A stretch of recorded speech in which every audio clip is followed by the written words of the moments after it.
Hello everyone, hope you're doing okay. My name's Helen and I'm a sound designer and I'm based here in Norfolk. And I wanted to talk to you today about making a soundscape out of found sounds, everyday sounds that you hear around you all the time. And I've been asked to do this by unlocking our sound heritage. Now, you might not know who they are, but they're a team of people who are based at the Norfolk Records Office. And what they're doing is they're working together to preserve the sound archive for the whole of East Anglia. So that means when people have recorded things in the past on cassette or reel to reel or vinyls, mini discs, CDs, all of that stuff, they're bringing all of that stuff together and they're digitizing it so that you and I can go online and listen to this amazing, rich sound history that we have here in our area. Now, you might also be wondering what a sound designer is or what they do. So basically, I make sound effects and soundscapes for live theatre and live events. But the thing I like doing the most is making soundscapes out of found sounds. So going around and recording things around me, bringing them back and manipulating them to turn them into all sorts of things. And when you make yours, you could make something that's very peaceful and contemplative. You could make something that's musical, or you could make a podcast and you could do sort of a documentary type thing and tell us something about how you're feeling or what's going on or what you're passionate about. So there's really so many options of what you could do. But I thought rather than sitting in here and looking at the computer and doing all that, let's just go outside and let's get recording. Okay, so when I normally go out recording, I take these headphones and I take this portable recording device. It's got a stereo microphone on the top and this muff keeps out any wind noise. And then I'd normally bring my sounds back and I'd put them in my computer and I'd edit them with Logic or Ableton Live or Pro Tools. But not everybody has access to these kind of kit. So what I thought I'd do today is ditch this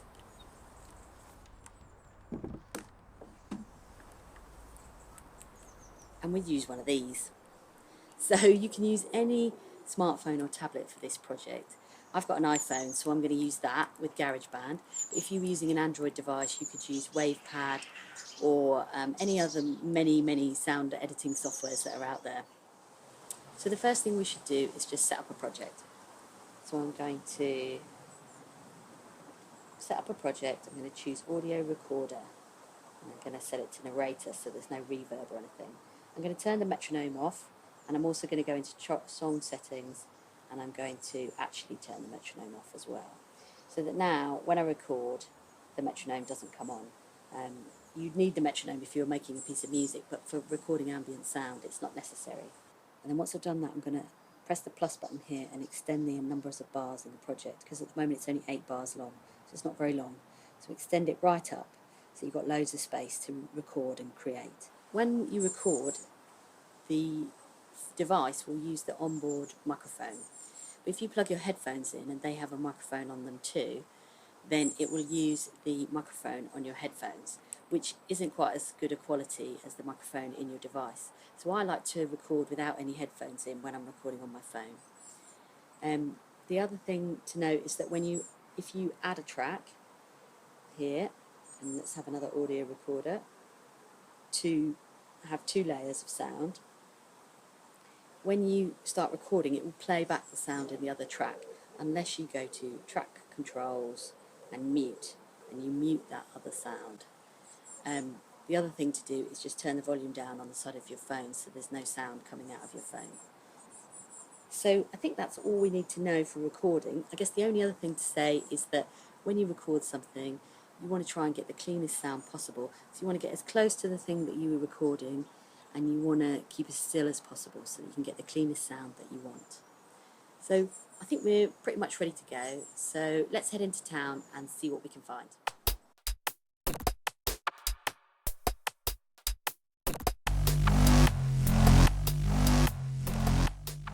So I've just come back from my first trip out into Norwich city centre since the beginning of lockdown, and I've come back with all my sounds that I've recorded.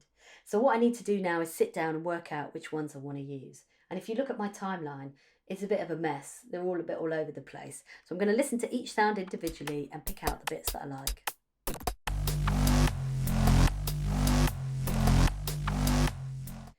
So now I've worked out which bits I want to use, I'm now going to start to be creative with them and manipulate them to make them into a soundscape.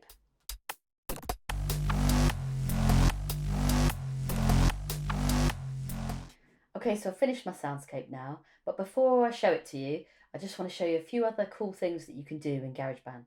Okay, so if I press this button with the square in the top left, that brings me back to my audio recorder. But not only can I record sounds, I can also use instruments. And not only can I use instruments, I can use live loops to create some beats.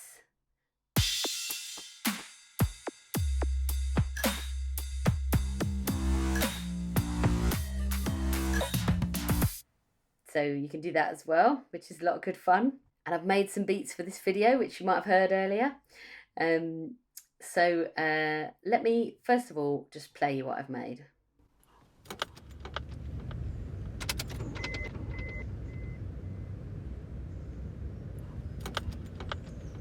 Maintain social distancing.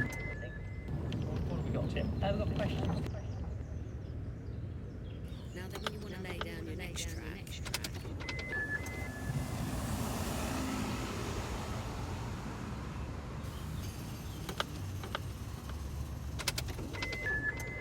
Maintain social distancing. now then, when you want to lay down your next track.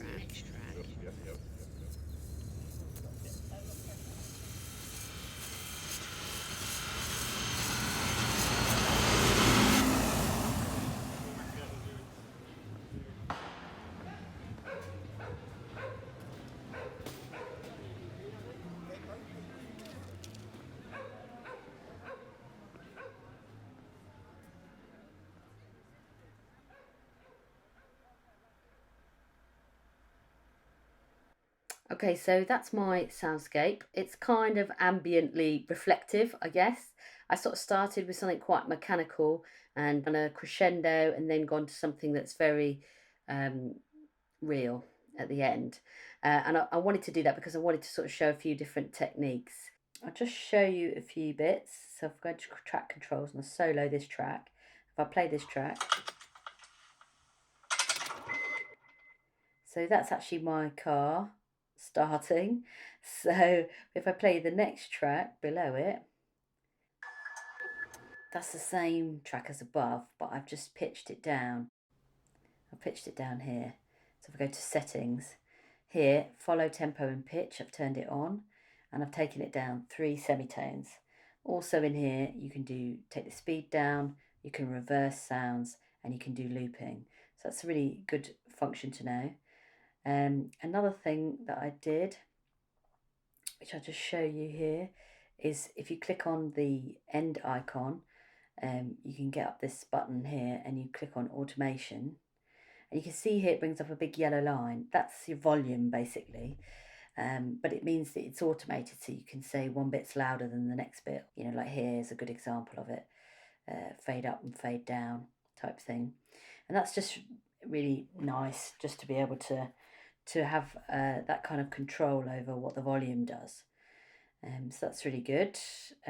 One thing to say is that you should always go to My Songs and exit, because it saves on exit. So I found that a couple of times I'd done things and then it quit itself, and then I realised that it hadn't saved it. So it's always good to save. So then there's some few more examples here. So if I go to track controls and solo, there's a bit of reversing. And then another thing that I've used a lot in a lot of different tracks is I've used the pan a lot, because I really like, you know, stereo. I think, you know, just by panning things a little bit, you can really create some movement in your piece. And then I've also used EQ. You can see here I've done I've scooped out a bit of the low end on this visual EQ. I think you'll find that quite often when you record a sound, it will come out quite bassy, either with the traffic or just the general rumble of the world. So if you scoop out a bit at the bass end, you usually end up with a cleaner sound. And then here in the effects, and you can choose them from this list, how you want them to sound. Just listen to them and see what you think. and then you can adjust the volume there. I guess the most important thing is just to have fun and explore what it can do and be creative. So the thing I really loved today was on my walk into town, I really just stopped and listened to everything around me. You know, the people's feet on the pavement, you know, little conversations, the buses going past, the birds in the trees, you know, all these different sounds that make up the world where we live, wherever you live. And I just really enjoyed making my soundscape, and I hope you do too. If you want to share your soundscapes with the Records Office, the links are below: Facebook, Twitter, and Instagram. Thanks for watching this video, and take care.